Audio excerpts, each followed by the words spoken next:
Hello and welcome to the Informed Animal Ally presented by the Vancouver Humane Society. This is the Animal Ethics Podcast where we share the ins and outs of topics like cruelty, legislation, and advocacy here in BC and across Canada.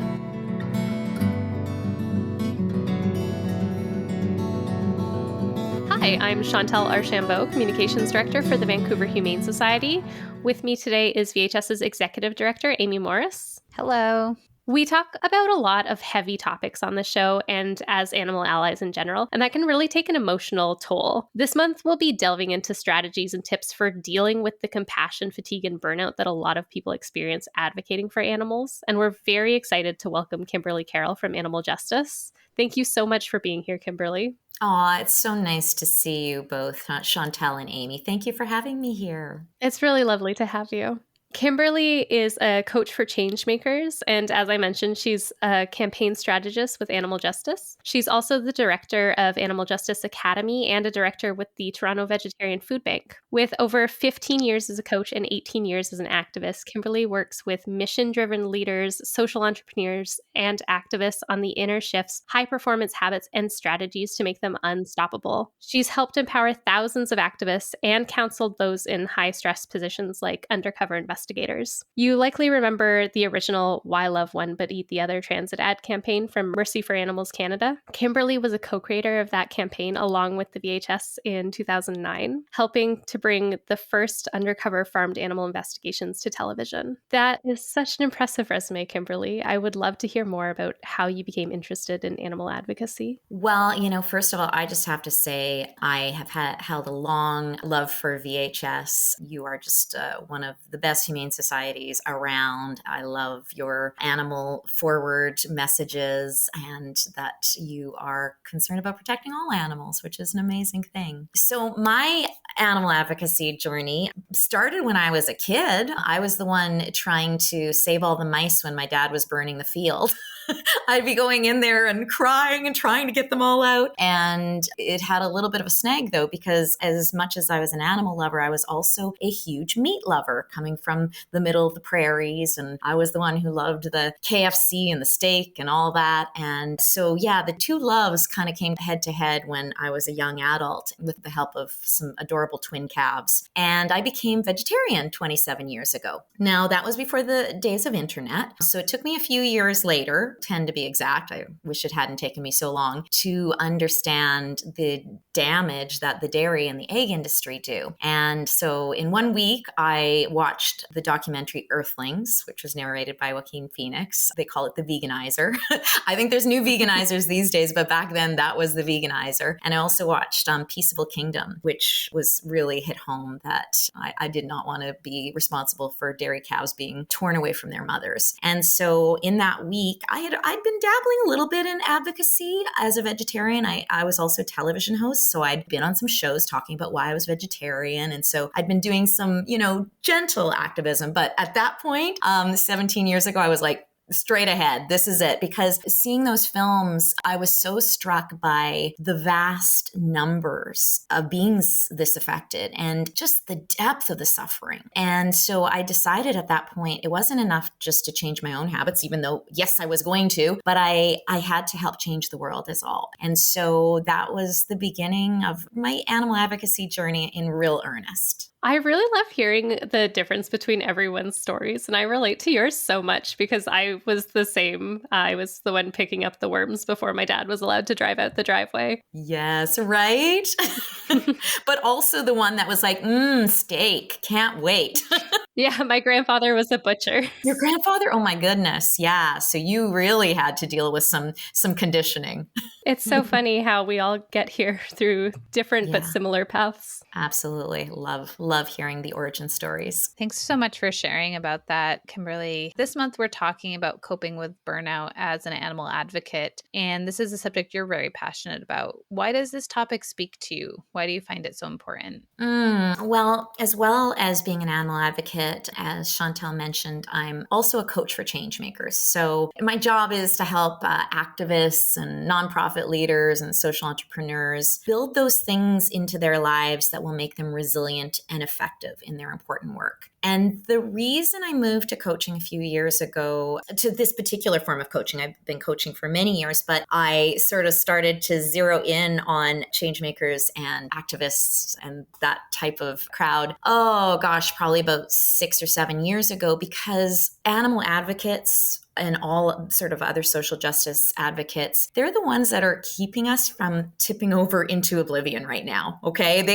We are one step away, and they are like this line, this incredible line that is keeping us from going over the edge. And I'm seeing too many people burn out. Okay. And our change makers are way too important to see them hit the ground. And this is especially a huge problem in the animal advocacy movement. The irony of it is that, as we just talked about, Chantelle, so many of us are drawn to animal advocacy because we care so much about animals. We have this sensitivity, this tuning in. But getting into animal advocacy then means that we get this front row seat, like 24/7, to all the suffering and the injustices, the worst things you could ever imagine animals going through. And on top of that, we get pushback from 90% of the population, and not even counting the other people that are in our movement that don't necessarily align with us on our particular approaches. And plus, because there's so few of us, we're dealing with overwhelm. We don't know what to take on. And then inevitably we take on too much, okay? Because we're like, there's just so few of us and there's so many that are suffering. We need to take on all of this. So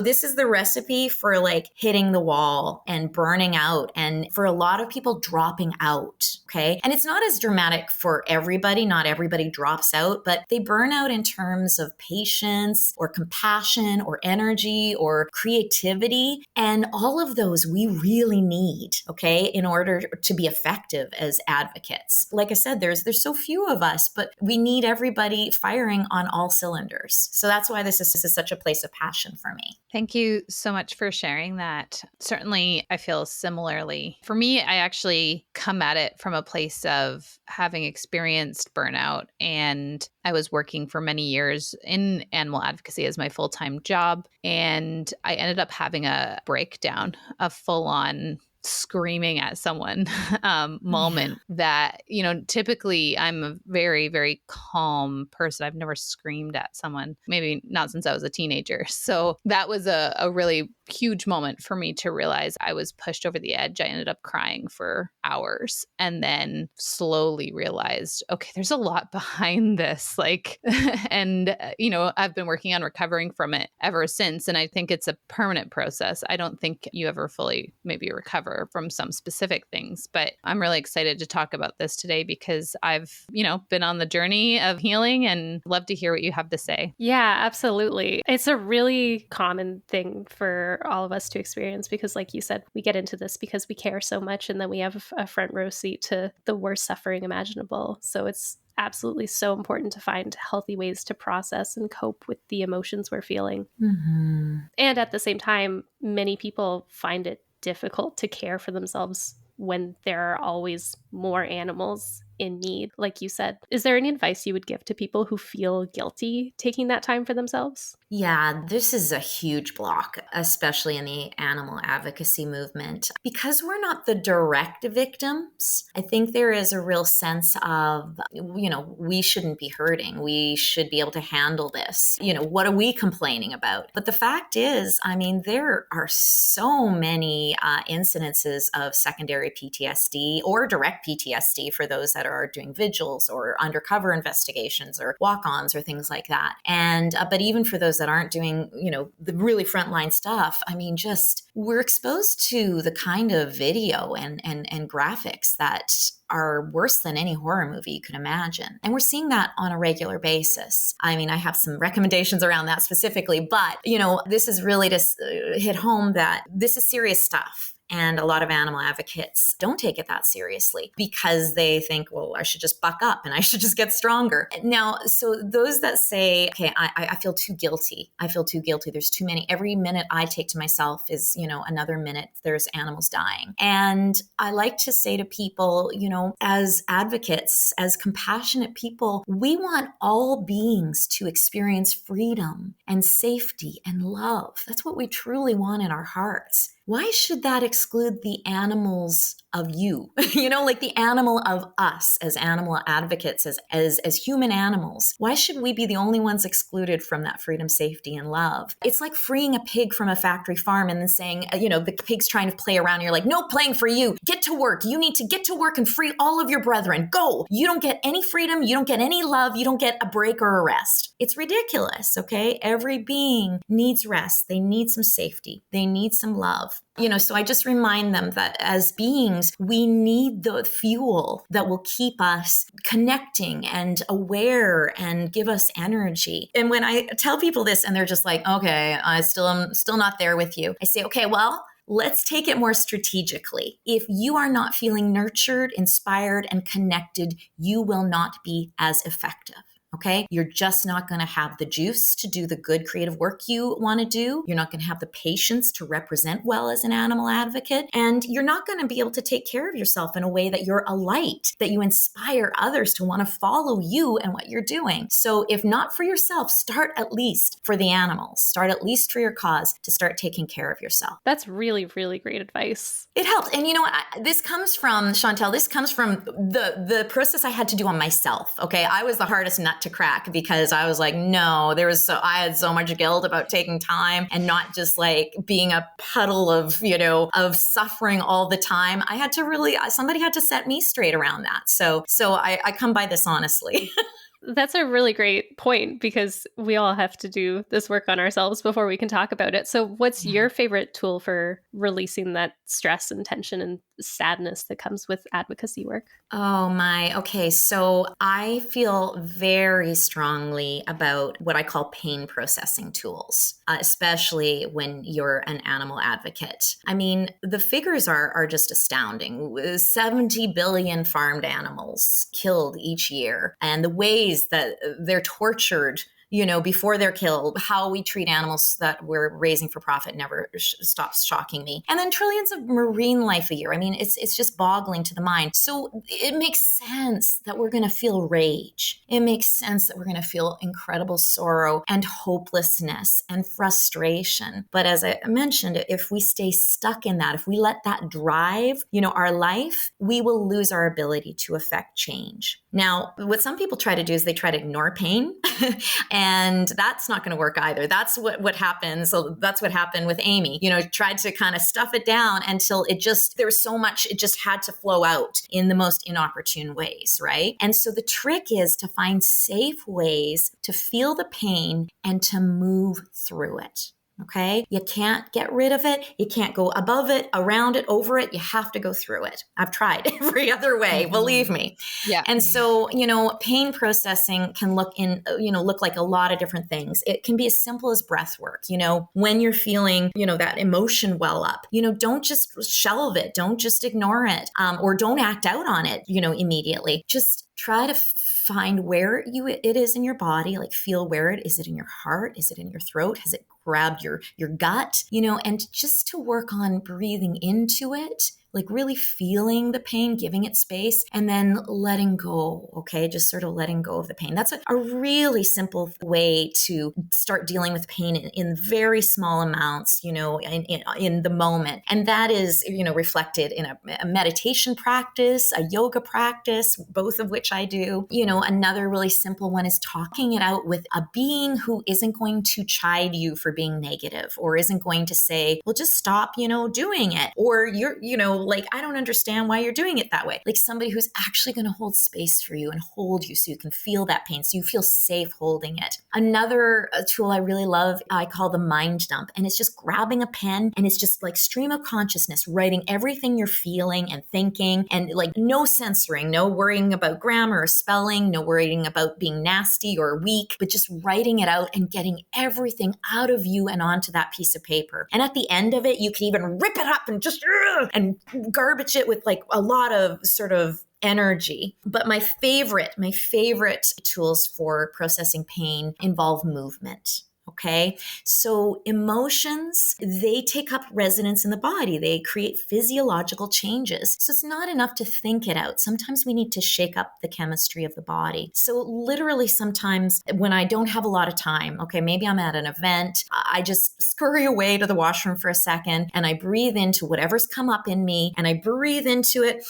And on the exhale, I just do a great big old shake out of the body, just shaking out the whole body as much as possible, like feeling where it is in your body and then letting it express itself, okay? Shaking it out. And this sort of follows the philosophy. You know how dogs, when they have an altercation with another dog, they do like this, and then they get pulled away and then they shake it off. And then they're okay. They're good to go. It's because they change the energy of their body. They shook off that tenseness that they were holding on to. So I like to do a shake it out, but here's one of my favorite ones. If you've been collecting some pain for a while, I love turning on some music, that actually amplifies it. So if you're feeling ragey, you might grab some punk music, some Rage Against the Machine, something like that, and you put it on, you find yourself a safe space, close the door, tell people you might be loud if you live with them for a minute. And for just 3 minutes, you just let yourself express that rage. Okay. You stomp, you punch, you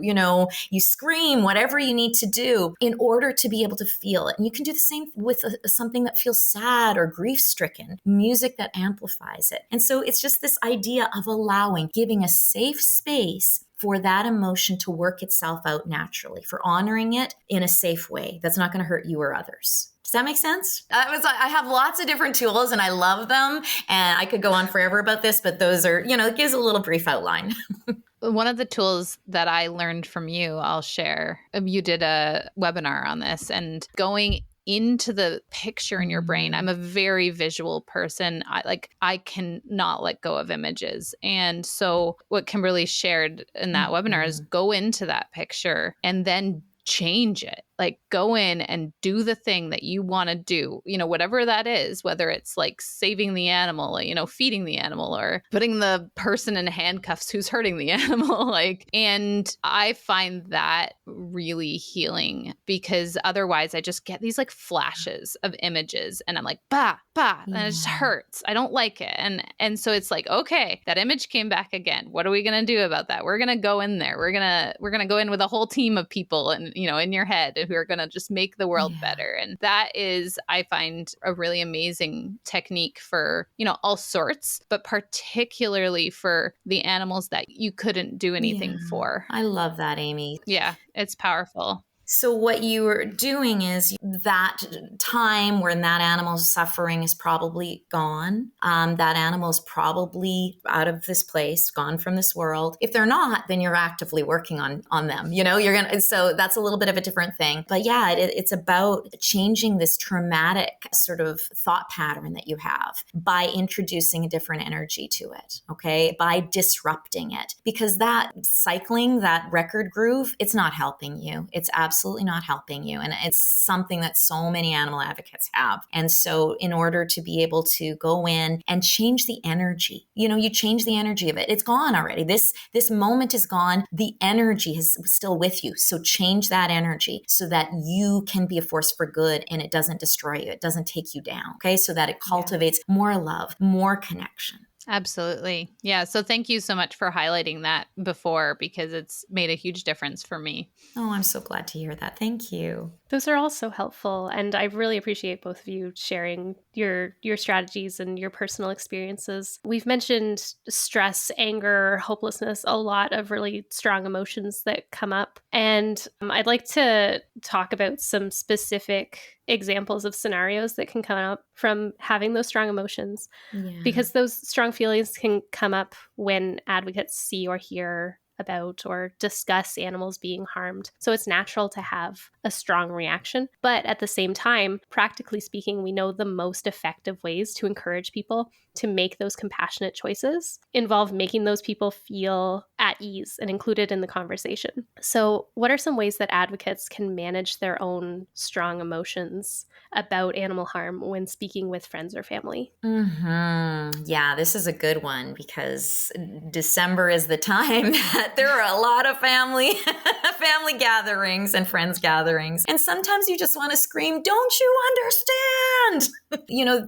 People, our friends and family, they can seem so unaware or sometimes purposely combative. It's really important, first of all, to remember we're talking about people you really care about and people that really care about you. Okay. So hopefully you've got family and friends that you care about and care about you. And if not, then maybe you need to find some new ones.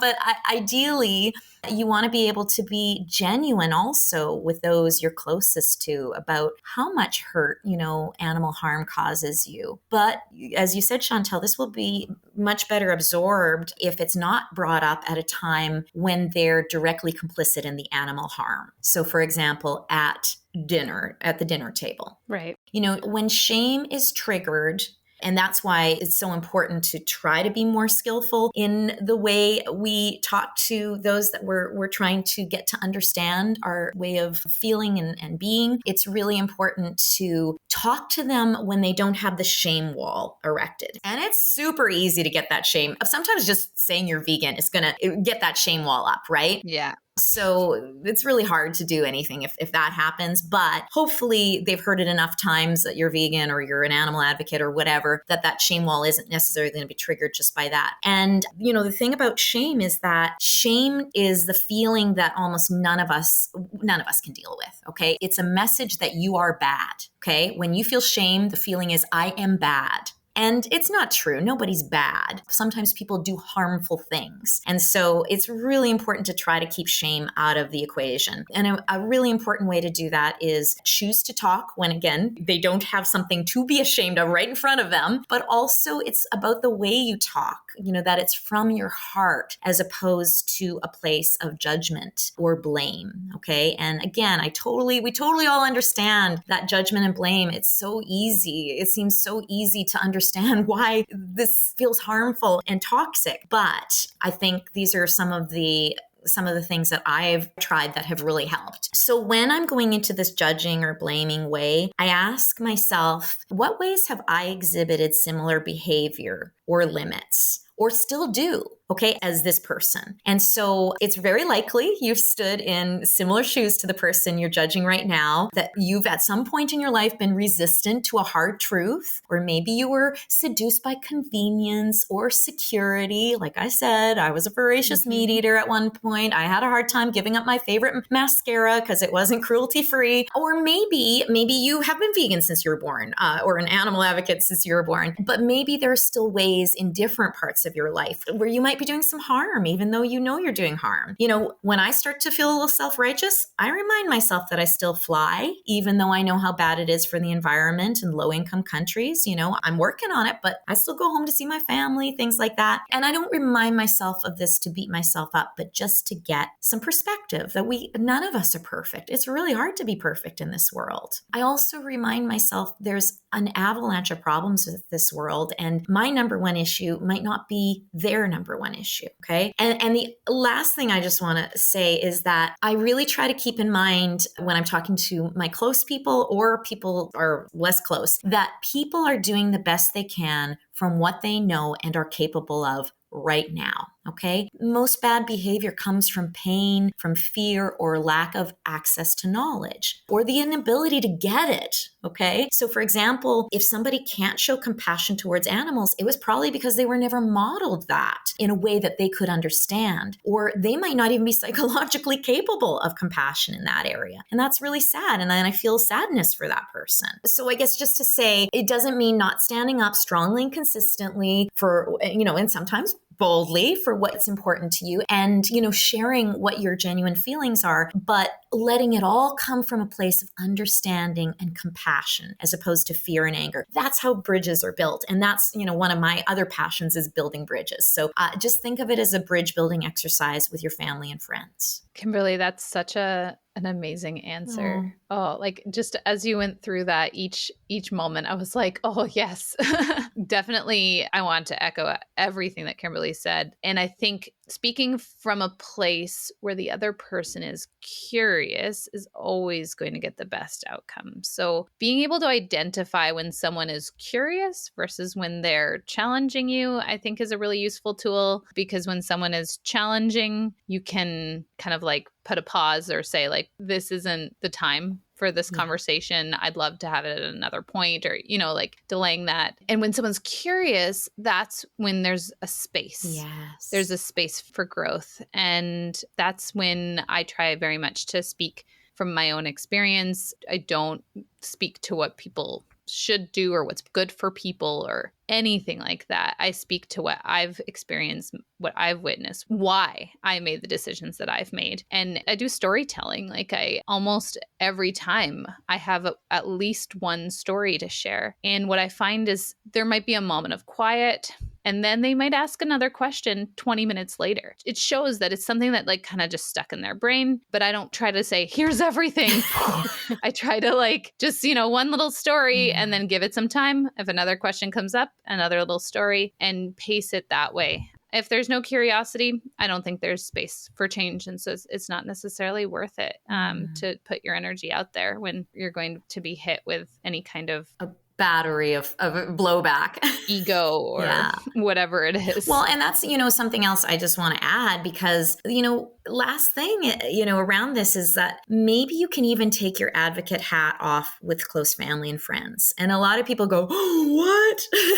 But it all depends. Like, if you are getting a lot of pushback and it's just not going anywhere, you need to remember that there's millions of people out there that are ready to hear your message, and putting constant energy into changing the minds of one or a handful of people, not very strategic. And also, no, I have some really close friends in my life who aren't vegan. Do I wish they were? Sure. Do I, drop some things here and there? Sure. But I don't push it too hard, because these are friends that love me well, and they're really good people in other ways. And a long time ago, I just decided to drop the preaching or the guilt of not preaching and just soak in some of the love and fun and rest of being with them, and some would say I'm selfish to not always be speaking up for my cause with my close family and friends. But I think one of the ways that we have longevity is if we let ourselves relax with people who care for us and help recharge our batteries. And that, if we don't have that, we burn out, and that will really hurt our cause. So I do think in some situations, sometimes it's just better to let it go with your close peeps.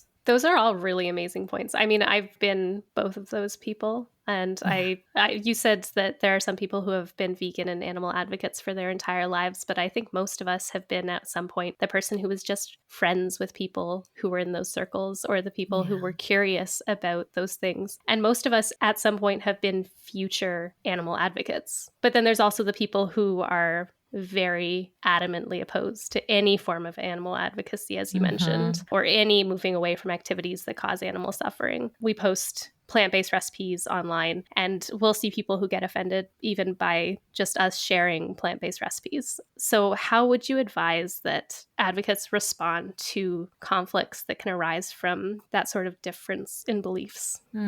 Yeah, this is, a good continuation, really, because some of the same things apply, but we're dealing with people that you're not invested in as much, and people who are maybe even more adamant. Well, the first thing I say is really choose your battles wisely. I have seen so many people waste their time arguing with a troll for a week when they could have been writing 20 letters to the editor, and probably gotten a couple published. And so if somebody is just trying to stir up, trouble, you got to learn to spot that, and you've got to honor yourself and your precious time and energy and just go past it. But if this seems to be somebody either online or in person that you're like, okay, well, you know what? This is an opportunity. They're very adamant right now, but I like to think of everyone as a potential ally. That's one of my mantras. Think of everyone as a potential ally, and assume that it may not be in this conversation, but if given enough of those sort of like little seeds planted, that they could bloom. And I think the problem that people have as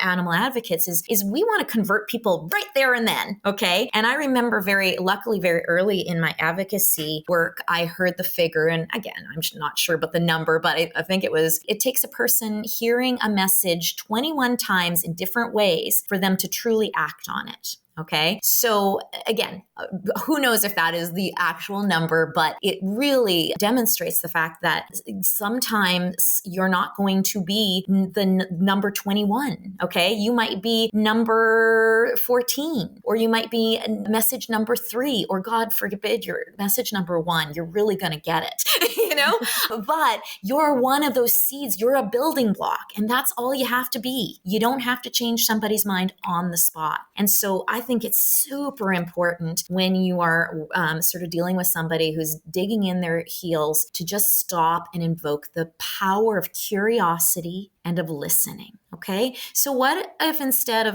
trying to explain your point in 20 different ways, you ask clarifying questions to this person to truly understand where they're coming from and what's blocking them? I mean, there's probably nobody you're going to meet that's going to say, I hate animals. I wish they were all dead, and I'd like to torture them before that point. There's hopefully very few of those in the world. And so we have a common ground. And if you actually listen, you can respond in a way that could actually reach them, okay? That could actually move the needle on things. Or at the very least, you might learn something useful for your approach in the future, okay? And so listening and then finding common ground. Okay, instead of making it your goal to prove how wrong someone is, look for where your values or experiences intersect. You might have your coworker who's always making bacon jokes, but he loves his dog. And so, you're talking to him, bacon, and you're like, hey, Joel, I saw the sweetest video the other day. There was this rescue pig from a factory farm and the dog at the sanctuary, and they bonded, and they both came when their name was called, and they played fetch, and they both dreamed and twitched when they slept. That's the kind of thing you bring to the table, right? You find the common ground. He loves dogs. Oh my God, this pig is just like a dog. It's just about it's about not banging somebody over the head when they're not listening already. It's about easing into relationship with somebody, okay? Not looking at them as a target, something to conquer, but as a being to connect with, to find some common ground with.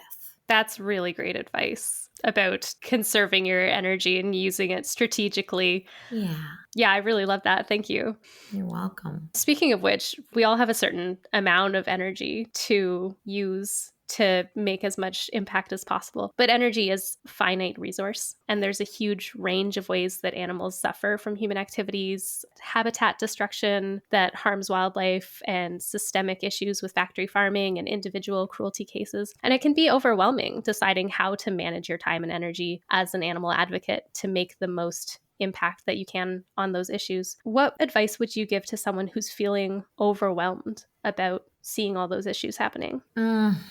Overwhelm is probably the number one complaint of the change makers I work with. We're all advocates because we want to make a difference. We're all advocates because we care so deeply. But we're all advocates too because there's just so much that needs fixing. And so one of the first things that I'd like for folks to really hear, you don't need to change the whole world. You just need to change your little corner of it. Okay. Now, that sometimes takes a little bit of weight off of one's shoulders because, again, I understand it. Sometimes we feel so alone in this. Like we feel like we're just like one in a sea of, one animal advocate in a sea of apathetic people. But it's not true. First of all, I think by my last count, there's hundreds of thousands of animal advocates out there in the world. It's still not a lot compared to the, 8 billion, but that's hundreds of thousands, okay? And if we all just pick a little corner and do it really well, oh my God, we're going to make huge change. And if you're wondering, okay, well, what's my corner? Well, I like to use a little formula. My little recommendation would be to do just a little exercise where you just take a paper and pen and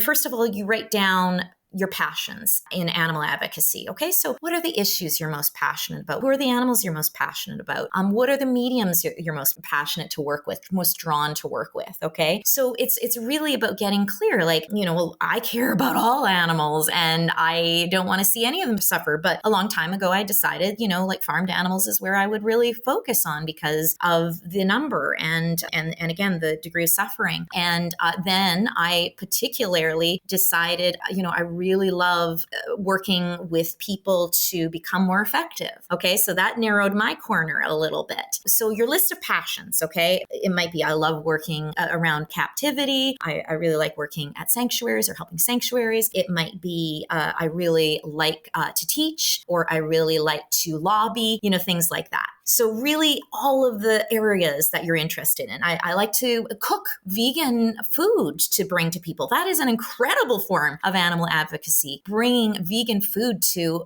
friends, events, all of that sort of thing. So you don't need to be standing with a sign all the time to be an animal advocate. And I think that's something everybody needs to understand. Yes, we need street protests, we need street activism, but there are 1,000 other things we need. The second thing that I would want you to make a list about is assets. What do you have to offer? What are the specific skills that you could bring to this movement? What are the talents? What's some of the education or training you have? What are some of the best qualities you bring to the table that, help to touch or influence others? Or, what are some valuable life experiences or circumstances or viewpoints? What are resources you have access to? Okay, that's going to really affect it. If you're an accountant and you're out there leafleting, I'm going to rip those leaflets out and I'm going to say, get in there and do some accounting work for some of these orgs. We really need it. Okay. Or if you're a graphic designer, don't you dare, be licking envelopes.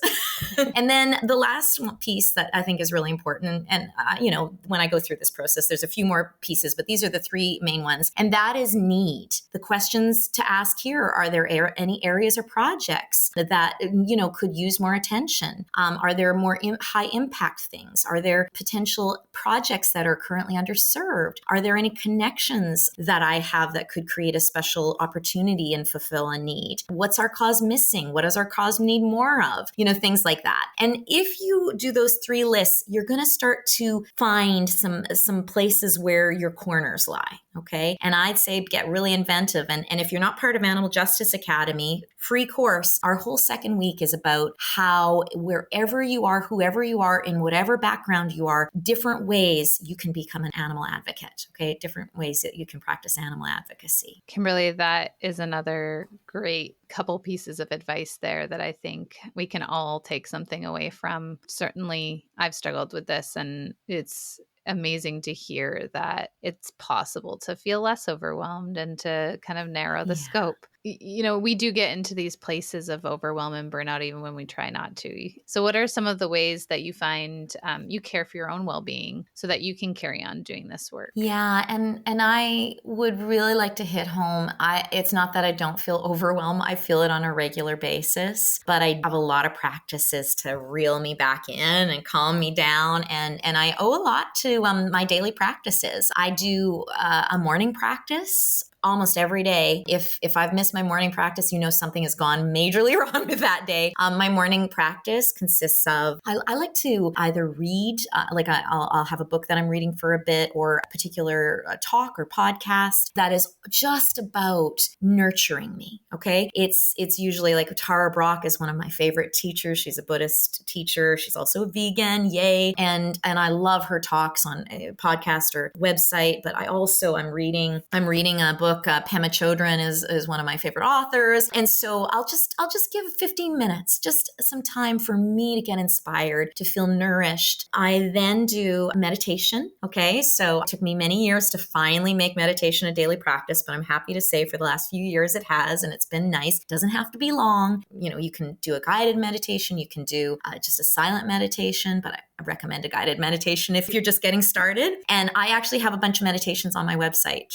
You can go through and for free at kimberlycarroll.com. And I also then do a mind dump, like I talked about. I basically do a mind dump every day, and I end with an appreciation list. So I connect to the things that are good, that feel good, that are beautiful, that are loving, that are delightful. Because when we're facing this barrage of what is wrong with the world, it's really important to have something to offset that, to remind us of what we're fighting for. Okay. This world wouldn't be worth fighting for if there wasn't a lot of love and beauty and connection and possibility. And we owe, just even connecting to the animals, and what is it that many of us love, that many of us feel so attuned to, that teach us so much, all these different beings that teach us just so much. So that's my sort of morning practice. I also make sure I'm working out on a regular basis. And part of that is that cathartic, moving my system, changing the chemistry into my system. I make sure I have lots of community. And one little tip I'll give you, I think is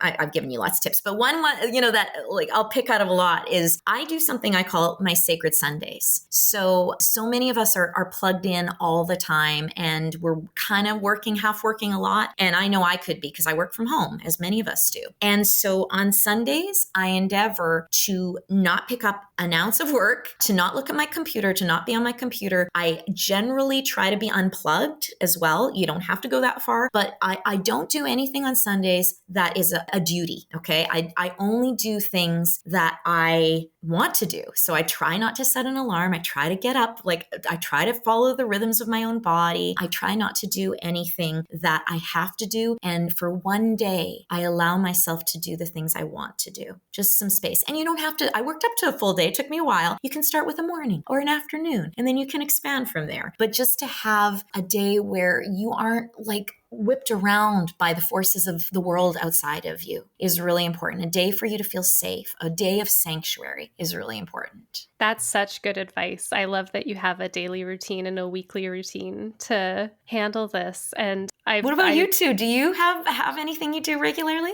Well, I feel like we're all in different places in our journey on dealing with burnout, but I've absolutely gotten into places where I'm just thinking about the work all the time, and it's not productive for me to be in that state because A, my brain doesn't have a chance to recharge, and B, I can start to lose perspective of all the progress that's being made, and I can only see the negative. So I found it really helpful to make sure that I'm not only stepping away, but when I'm stepping away, doing things that really replenish my energy so I can come back refreshed and motivated and hopeful. So for me, that's getting outdoors and going for hikes, moving my body, and really connecting with nature, listening to the birds. Getting in touch with my support network really helps me. Talking with my friends and family is really replenishing. And I have my little one next to me right now. I share my home with a cat named Callie, and spending time with her is really helpful, of course. Oh, so important. Yeah, just having moments with animals that aren't in pain and suffering is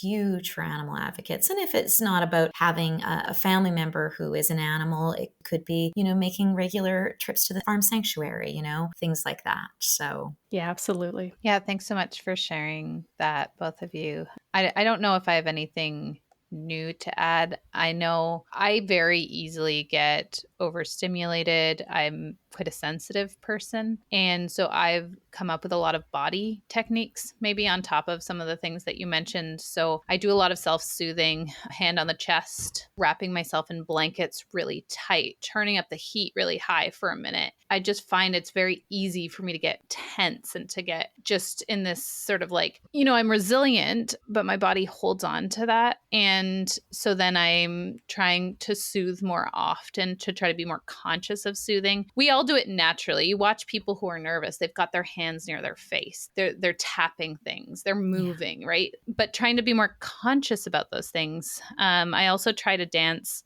at least once a week, really dance, like jump around and shake my body. Love that. But maybe every day. Some mornings I put on drum and bass and I start the day just jumping around the kitchen at 7 a.m. because that's what I need to reset. So yeah, I would say on top of all the mind things, do those body resets. I love that. And Amy, I love, that you said, I'm resilient.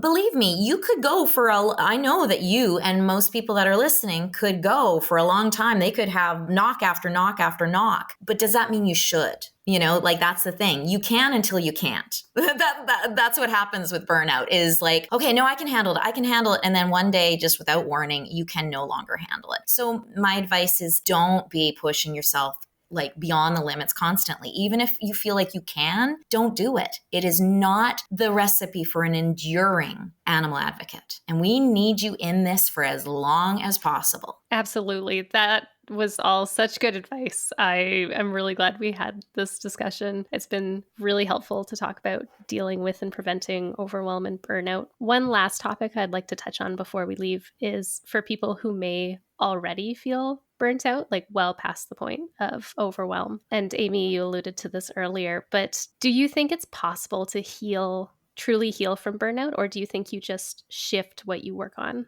Well, one definitely needs to change the situation that led to the burnout. I mean, but I do absolutely feel like you can heal from burnout, but it requires a total break. It requires rest. It requires some very deliberate nurturing and building back up again. There's a woman named Tricia Hersey. She runs something called the NAP Ministry, and it's aimed at folks in racial injustice, especially Black women, but it's something we can all learn from. And it's an organization that promotes the liberating power of rest. And the motto is rest is resistance.